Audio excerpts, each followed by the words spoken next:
So in this video, I'm going to show you how we integrate inverse trigonometric functions. So we saw in the previous video that the derivative of arc sine x is equal to 1 over the square root of 1 minus x squared. And the derivative of arc tan x is 1 over 1 plus x squared. So if we go from left to right to differentiate, then it must mean we go from right to left to integrate. So the integral of this function will be something of a form of this function. And similarly for arc tan x, if we integrate something that looks like this, we'll get something that looks like this. And this is where these two standard integrals originate from. And these are provided in the Edexcel formula booklet. So in this video, I'm going to show you how we use these standard integrals to work out the integral of equations like this. We don't need to worry about the arc cos function because that is just a negative version of this. So if we look at example 1, where we can see that this function looks a little bit like this function, where a squared is given as 16. So this means that a must be equal to 4.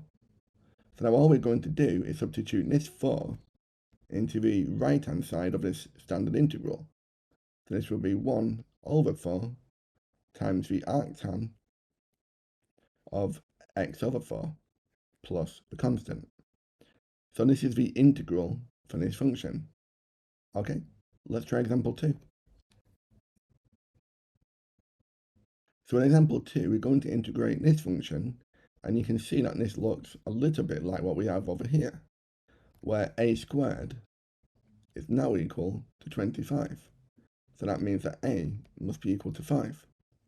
And again, all we're going to do is substitute this 5 in place of this a on the right hand side.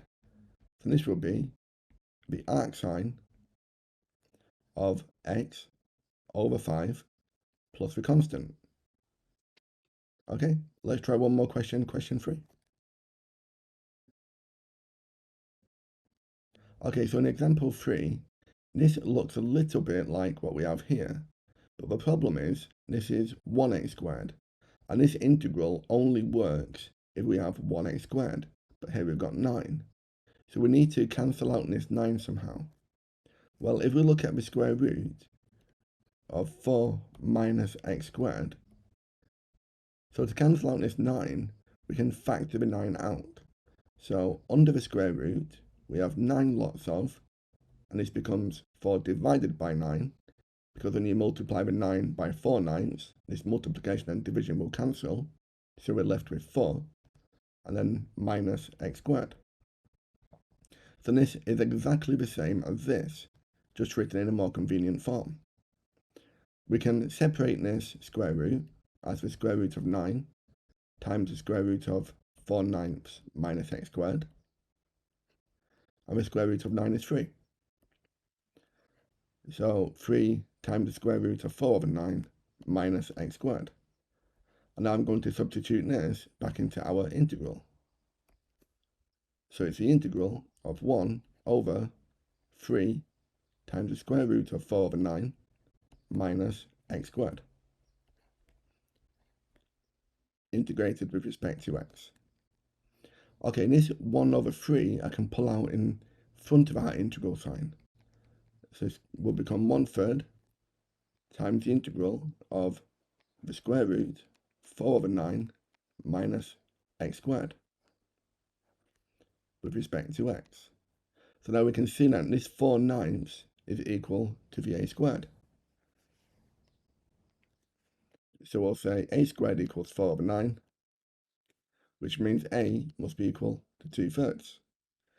And I'll substitute this value of a into our standard integral here. So we get 1/3 times the arc sine of x over 2/3 plus the constant.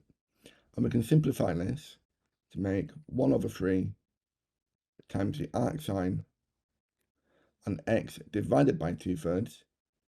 It's the same as 3x over 2 plus the constant term.